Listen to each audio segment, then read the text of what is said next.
ବଙ୍ଗୋପସାଗରରେ ବାତ୍ୟା, ଏହି 5 ଜିଲ୍ଲାରେ ପ୍ରବଳ ବର୍ଷା। ପାଣିପାଗକୁ ନେଇ ବଡ଼ ଖବର।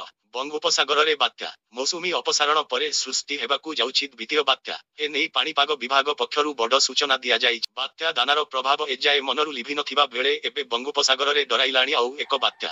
ଗଭୀର ଅବପାତରେ ପରିଣତ ହୋଇଥିବା ଲଘୁଚାପ ବାତ୍ୟାରେ ପରିଣତ ହେବା ନେଇ ସୂଚନା ଦେଇଛି ପାଣିପାଗ ବିଭାଗ। 27 ତାରିଖରେ ସୃଷ୍ଟି ହେବ ବାତ୍ୟା। ମୌସୁମୀ ଅପସାରଣ ପରେ ସୃଷ୍ଟି ହେବ ଦ୍ୱିତୀୟ ବାତ୍ୟା। ଆଜି ଦକ୍ଷିଣ ପଶ୍ଚିମ ବଙ୍ଗୋପସାଗରରେ ଗଭୀର ଅବପାତରେ ପରିଣତ ହୋଇଛି ଅବପାତ।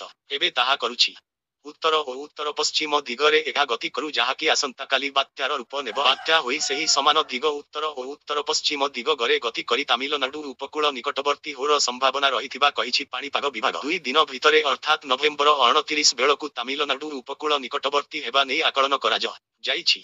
ତେବେ ଏହାର ତୀବ୍ରତା ଓ ଗତିପଥ ଉପରେ ନଜର ରଖୁଛି ପାଣିପାଗ ବିଭାଗ। ସମ୍ଭାବ୍ୟ ବାତ୍ୟାର ପ୍ରଭାବ କେତେ ରହିବ ଏବଂ ଲ୍ୟାଣ୍ଡଫଲ ବେଳେ କେତେ ପବନ ରହିବ କିମ୍ବା ବର୍ଷା ହେବ ସେ ନେଇ ପରବର୍ତ୍ତୀ ସମୟରେ ସୂଚନା ଦେବ ପାଣିପାଗ ବିଭାଗ। ତେବେ ବାତ୍ୟା ପ୍ରଭାବରେ ରାଜ୍ୟରେ ବଦଳିବ ପାଗ।